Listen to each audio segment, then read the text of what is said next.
नमस्कार दोस्तों, मैं हूं डॉक्टर अरविंद नामदेव। मैं शिवालय हॉस्पिटल कोलार भोपाल में पेट एवं लिवर रोग विशेषज्ञ के रूप में कार्यरत हूं। आज का जो टॉपिक है बड़ा सिंपल सा है कि जो कॉन्स्टिपेशन बहुत कॉमन सी प्रॉब्लम है, उसमें कुछ दवाइयां उपयोग होती हैं जो ओवर द काउंटर भी मिलती हैं, जैसे कि लेक्ट्युलोज जो है बहुत ईजिली अवेलेबल है और लोग यूज़ करते हैं।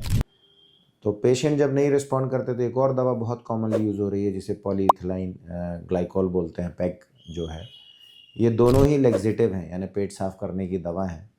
तो मुझे लगा इस पे थोड़ा सा इंसाइट दे सकते हैं कि क्या डिफरेंस है, क्योंकि हर कोई इसको एक तरह से यूज़ करने की कोशिश करता है।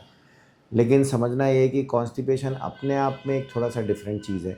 मतलब बहुत बड़ा स्पेक्ट्रम है ये तकलीफ़ का, और बिनाइन कंडीशन है, बट समटाइम्स अगर अलार्म सिम्टम्स के साथ में हो तो ये गंभीर भी होती है, कब्ज़ की बीमारी। तो पहले तो मेरा मानना है कि अगर कब्ज़ लंबे समय से परेशान है तो अपने डॉक्टर से ज़रूर चेक कराइए, क्योंकि कॉन्स्टिपेशन की डेफिनेशन भी बड़ी डिफरेंट है। लोगों के लिए कब्ज़ का परसेप्शन भी बड़ा डिफरेंट है। अगर लोगों का पेट साफ़ नहीं हो रहा है तो उसमें अगर सही समय से नहीं हो रहा है, या 3-4 बार जाना पड़ रहा है, या स्टूल हार्ड हो रहे हैं, या पेट में हैवीनेस आ रहा है, तो ये सब कब्ज़ हो सकता है। पर इसके साथ में अगर खून आ रहा है, भूख नहीं लग रही है, दुबलापन आ रहा है, पेट दर्द ज़्यादा कर रहा है, तो ये फिर अलार्म सिम्टम्स कहलाते हैं। सेल्फ मेडिकेशन से वैसे तो बचना चाहिए, पर जो बहुत साधारण सी दवाइयाँ जिसमें लेक्ट्युलोज और पैग जो है बहुत सेफ़ मानी जाती हैं, दोनों ही ऑस्मोटिक लेक्सेटिव हैं। ऑस्मोटिक मतलब जो ऑस्मोसिस एक्शन से काम करते हैं, यानी कि जैसे हम खाना खाते हैं तो खाना सॉलिड होता है जो स्टमक में आके एसिड से मिलके सेमी सॉलिड हो जाता है, फिर इंटेस्टाइन में जाके ऑलमोस्ट डाइल्यूट हो जाता है, मतलब ये बिकम्स अ सॉल्यूशन। तो ये जो डाइल्यूट होने के कारण इसमें से बहुत सारा जो न्यूट्रिशन है वो एब्जॉर्ब हो जाता है, और फिर वापस इसका पानी बॉडी एब्जॉर्ब करती है एक साइकिल की तरह, और फिर सेमी सॉलिड बन के कोलोन में आता है, और यहाँ से सेमी सॉलिड से वाटर और एब्जॉर्ब होता है पानी, क्योंकि बॉडी पानी को बचाना चाहती है, रिसर्कुलेट करती रहती है। पीते तो हम 1 से 1.5 लीटर पानी या 2 लीटर तक है दिन भर में, पर हमारी बॉडी जो आंत है वो लगभग 10 लीटर पानी हर दिन एब्जॉर्ब कर लेती है, यानी वो सिक्रीट भी करती है, एब्जॉर्ब भी करती है, सिक्रीट भी करती है, एब्जॉर्ब भी करती है। ये जो प्रोसेस है, इस प्रोसेस में न्यूट्रिशन अंदर लेती है और वेस्ट मटेरियल वहीं छोड़ देती है। तो जो कोलोन है, जो आखिरी में जहाँ पे मल आता है, वो सेमी सॉलिड से वापस जो है हार्ड होने लगता है। कभी कभी ये बहुत ज़्यादा हार्ड हो जाता है, जो लोग कम पानी पीते हैं या जिनकी आंतें स्लो चल रही हैं या उनको कुछ बीमारी है, तकलीफ़ है, तो वो कॉन्स्टिपेशन कहलाने लगता है, जब स्टूल बड़े हार्ड हो जाते हैं। जो पेग है और जो लेक्टिलोज है, ये बेसिकली बहुत सिंपल सी दवाइयाँ हैं। ये एक तो डायसेक्राइड है, एक पॉलीमर है, यानी ये केमिकली बनाई हुई चीज़ें हैं। ये इनर्ट होती हैं, बॉडी में इनका कोई एक्शन नहीं होता है। ये जब अंदर जाती है तो सिर्फ और सिर्फ पानी जो हम पीते हैं उसको होल्ड करते हुए ले जाती है, ताकि पानी एब्जॉर्ब ना हो ऑस्मोटिक एक्शन से। ऑस्मोसिस क्या है? ये फिजिक्स का प्रोसेस है। मतलब बेसिकली लो सॉल्यूट कंसंट्रेशन से हाई सॉल्यूट कंसंट्रेशन की तरफ जब पानी मूवमेंट करता है तो उसको ऑस्मोसिस बोला जाता है। जब पानी किसी भी सॉल्यूट के साथ चलता है तो वो एब्जॉर्ब नहीं होता फिर। तो यही मैकेनिज्म है इसका कि पैग और लैक्टुलोज जो है ये एब्जॉर्ब नहीं होते, तो अपने साथ वाटर होल्ड करते हैं आंतों के अंदर में। तो ये जो पूरी प्रोसेस में जब पानी कोलन तक चला जाता है तो यहाँ पे स्टूल के साथ रहता है, तो वहाँ पे ये हार्ड नहीं होने देता स्टूल। ये सिंपल सा मैकेनिज्म है। पैग जो है ये पॉलीमर है, और ये सिर्फ पानी को होल्ड करता है, इसका कोई एक्शन नहीं है। ये स्टूल में जाके उसको सॉफ्ट बनाए रखता है ताकि वो इजीली बाहर निकल जाए। तो ये इनर्ट है, इसलिए इसके साइड इफ़ेक्ट्स भी नहीं है, बहुत कम, ना के बराबर। अगर ज़्यादा पानी पिएंगे तो थोड़ा ब्लोटिंग फील होगा, otherwise it's very safe. Kidney की बीमारी में हर तरह से सेफ़ है, क्योंकि ये एब्जॉर्ब ही नहीं होता।